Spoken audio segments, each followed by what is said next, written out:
give up, do not feel like you tired. When you tired, think of last year and think of that fucking record. Every time I get tired or I think I can't go no more, I think of that fucking record. That ain't us. We can make it. We gotta believe. We gotta be mentally strong. Everybody's great when they're not tired. The champions is when they tired, that's when the real champions come out. That's when that real dog come out. Because if you go piss like a puppy, stay on the porch and let the big dog see.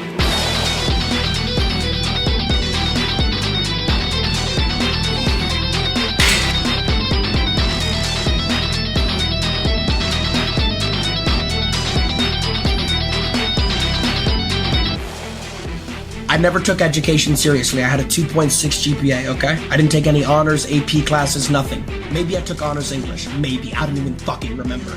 The guidance counselor said I'd be a failure. The teacher said I'd be a failure.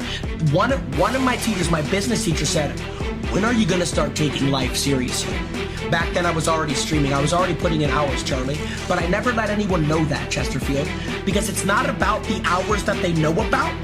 It's about what you do in the dark room when it's you and your thoughts. And you gotta control your destiny! I only trained probably 2 weeks or 3 weeks for this fight. I had to bury my best friend, and I dedicated this fight. I wasn't gonna fight, I dedicated this fight to him.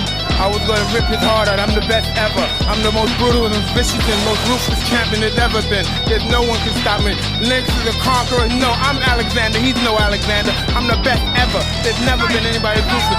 I'm Sonny Liston. I'm Jack Dempsey. There's no one like me. I'm from their club. There's no one that can match me. There is no one that will come close. I know that I was born for this. I know that this is what I'm meant for. I'm eager. I'm excited. I'm the best ever. There's never been anybody ruthless. I'm Sonny Liston. I'm Jack Dempsey. There's no one like me. I'm from their club. There's no one that can match me. My style is impetuous. My defense is impregnable. And I'm just ferocious. I want your heart. I want to eat his children. Praise be to Allah.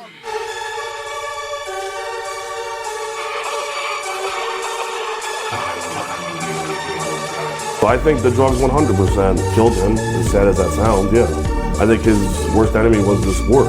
He was a very insecure kid. He wanted to be bigger and bigger and bigger and bigger and bigger, and you know, that's what happens in this sport. We all have, as a bodybuilder, you have issues looking in the mirror. You think you're always skinny. People don't really know what's going on behind closed doors. They just see what the outside is, and people are battling their own demons, and he had demons just like everyone else does.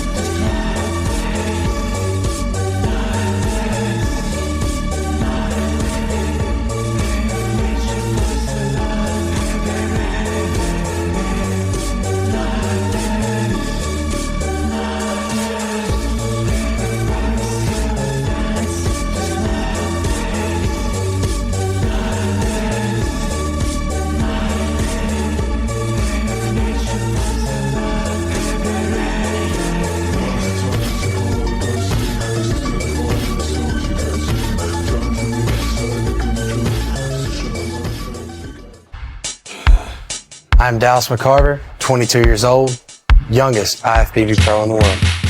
At a young age, I developed a desire to be great in this sport, and that desire was greater than my urge to go out and party or waste time eating junk food or whatever. I wanted to be pro, and I sacrificed a lot to get here. You know, I was in the gym, I was eating right, I was taking the right supplements, I was fighting to get where I wanted to be. It's a lot of hard work. It's hard work that most people don't realize, and I think the consistency of the hard work is the hardest part. You know, anybody can get up and go train and go do cardio and have a good day dieting here and there, but when you do it for, 20 weeks, I think that's when it really starts to wear on you. If somebody asked me about Dallas, I would always say that he was incredibly hardworking, that he never left any stone unturned in the gym or really anywhere else in life. So if he could do it, he would go all the way and do it 100%. It's also, work comes first. At the end of the day in and day out, every second of every minute of every hour of every day, every week of every month, you have to want this goal and, your goal in this sport. To me, it's more about setting a goal, and I know what my goal is. And my goal is to win my first pro show. But I'm not going to sit here and boastfully say that I'm going to do it. But I am going to sit here and say that I'm going to do everything in my power. I'm going to work my ass off in a way that feels like if or when I do win, that I've prepared myself in a way that's worthy of winning. What's up, everyone? I'm here to talk a little bit more about the 5%. And what I want to do is I want to stress the fact that the 5% does not only have to do with bodybuilding, the body and the physique and the outer shell. It has a lot to do with, for me, I have to say that's a very small part of my life. For me, it has to do more with business, success, and being the best I can be as far as my career goes. And success to me is the most important thing in my life. You know, I love bodybuilding, I love looking good, I love feeling good about myself, I love looking in the mirror and being happy with the way I look. But you know, there's a lot more to us than the outside shell, you know. So for me, success is my number one goal.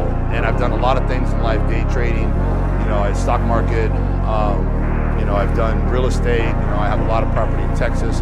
And what's kind of cool is this kid came into the expo and he said, "Hey Rich, I just want to tell you, man, you inspire me to buy 2 duplexes and a triplex." And I was like, "Really?" He's like, "Yeah, man." He goes, "I watched that video, you know, about you talking about real estate and what you did and how you did it." And he goes, "It inspired me." And I looked into it and I actually went and bought 2 duplexes and I was like, "Wow, that's amazing." Because, you know, usually people come up and they're like, "Wow, Rich, you really inspired me to work out harder. You inspired me to start working out. You know, you inspired me to, you know, train this way or train that way or eat more," you know, which is all great. But to actually inspire someone to go out and make a move like that is just incredible. I mean, that just made me feel so incredible. And I just want people to understand that, you know, the effort you put into your bodybuilding and your physique, you need to put that same effort into outside activities. And I've always said to people, if you spent as much time building a business as you did getting ready for a bodybuilding contest, you would probably have an incredibly successful business and it would be a life-changing event. You know, the thing is, you got to really sit back and understand that, you know, life's short. You got to do all you can while you can. And when you're 40, 50 years old, you know, you can't always go out and build a business and become successful. You know, you got to do it when you're young. That's the most important time. So I just like to motivate people, inspire people to think about these other things in life. Obviously, bodybuilding is a great sport. It's fun. Bikini, figure, physique, all of it. I love it, and it's great. But you know what? You got to be diverse in every area. You know, put a certain amount of time in that, put time and energy in other things. And